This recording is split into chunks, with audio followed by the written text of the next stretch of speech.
The James Webb Space Telescope has just captured something truly extraordinary. What appears to be the final moments of the star Betelgeuse. After months of careful and silent observation, Webb recorded the beginning of the star's collapse, a moment that scientists have long theorized about, but never seen in real time. Betelgeuse, a red supergiant located just 642 light-years from Earth, is now in the midst of a spectacular explosion. Unlike past detections of distant supernovae, this is happening in our cosmic neighborhood, and we're watching it unfold live. What Webb saw was nothing short of revolutionary. Massive shockwaves are tearing through the outer layers of the star, and jets of plasma are shooting into space. The gravitational impact is so intense it may be distorting the fabric of space-time itself. For the first time, instruments are providing direct, unfiltered data, not theoretical models of a star imploding. Webb has mapped enormous convective bubbles erupting from Betelgeuse's surface, traced plumes of hot gas dispersing into space, and detected energy signatures from a collapse so violent that it's forcing scientists to rethink what we know about supernova mechanics. Betelgeuse, one of the brightest and most recognizable stars in Orion, has always intrigued astronomers. But now it's more than a red giant. It's a real-time case study of stellar death. Webb has detected rare elements like technetium and yttrium forming inside the explosion, materials that are only synthesized during the final breaths of massive stars. These elements are more than mere curiosities on a periodic table. They're part of the very matter that makes up planets, life, and even our own bodies. This explosion isn't just a light show. It's the same process that once seeded Earth itself. Webb's data also suggests that the universe doesn't simply burn out. It recycles. As Betelgeuse sheds its layers, a halo of dust and gas is forming around it. Webb's instruments reveal that hot waves of gas are disturbing nearby interstellar clouds, changing the very chemistry of space around them. There's even the possibility that gravitational waves were released during the collapse, ripples in space-time itself. If confirmed, this would mark the first time humanity has directly linked a visible supernova to a measurable gravitational event. But there's an even stranger twist. Betelgeuse's core isn't collapsing symmetrically. Webb has picked up signs of fallback, where some ejected material is being pulled back inward.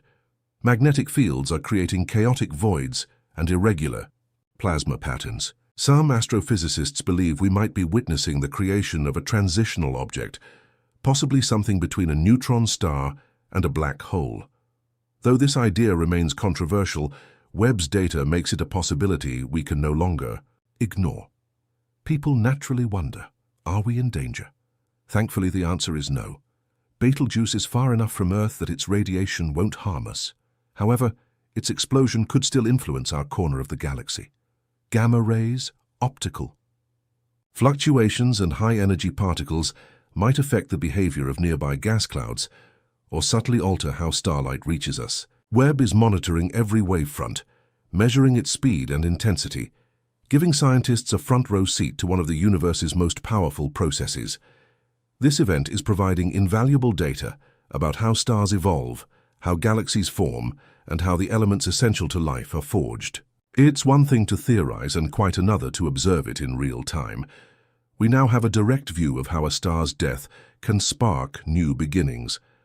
As Betelgeuse vanishes from Orion's shoulder, it's being replaced by an expanding nebula, colorful cloud of debris and energy, marking the spot where a cosmic giant once lived. Webb's observations prove that stellar endings are not final. They're transformations. The death of Betelgeuse is creating the building blocks for future stars, planets, and perhaps even life itself. In the remnants of this massive explosion, Webb has found traces of rare materials like aluminum-26 and iron-60, radioactive isotopes that decay over millions of years. These same isotopes are found in meteorites on Earth and were long believed to originate from a nearby supernova. Now we're watching that process as it happens, confirming a theory that explains how our own solar system may have formed. Even more unexpectedly, Webb's instruments picked up unusual concentrations of phosphorus, one of the key elements needed to form DNA. This early appearance in the ejected material suggests that the ingredients for life may form faster and more frequently in the galaxy than previously believed. If every supernova is capable of seeding space with the raw materials for life, then our universe may be far more biologically fertile than we ever imagined. Following the explosion, ground-based telescopes noticed a dramatic increase in optical and ultraviolet emissions from Betelgeuse, but it wasn't just brighter light, it was structured. The shockwave collided with older layers of material the star had shed, creating a series of concentric rings. These rings are like time capsules, preserving the history of the star's life before it died. Each layer reveals information about mass loss, instability, and deep eruptions. It's a detailed autopsy of a star, unfolding in real time. Then, something even more unusual occurred. Radio telescopes in Chile and South Africa picked up structured, low-frequency signals coming from the area. These weren't alien messages, but likely bursts caused by magnetic field interactions or shockwave collisions.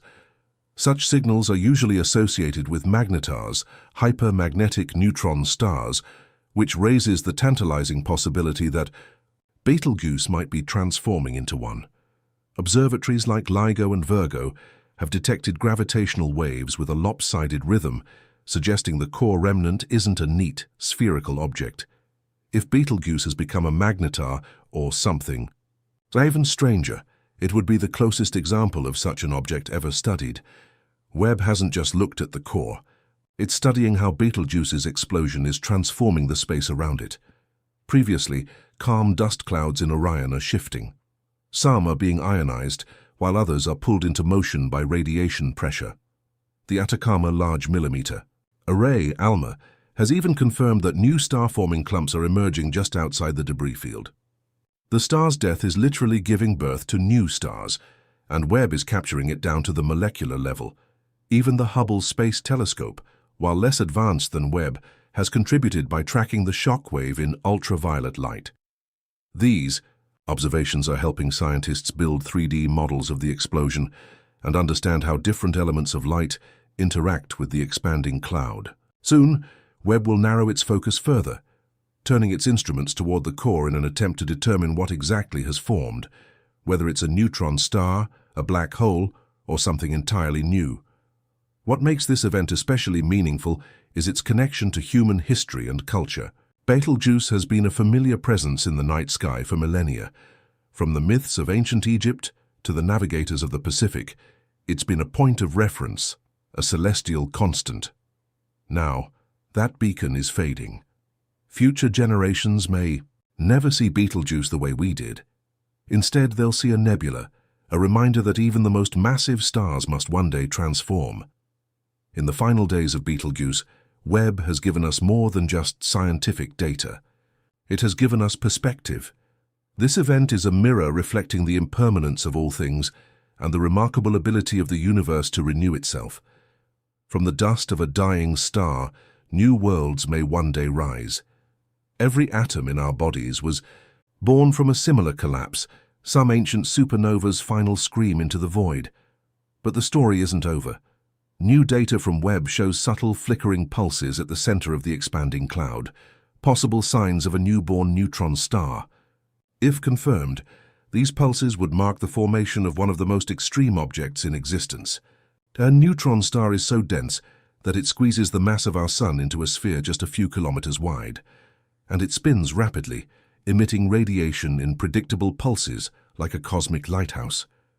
That may be what Webb has found, the birth of the nearest pulsar ever witnessed.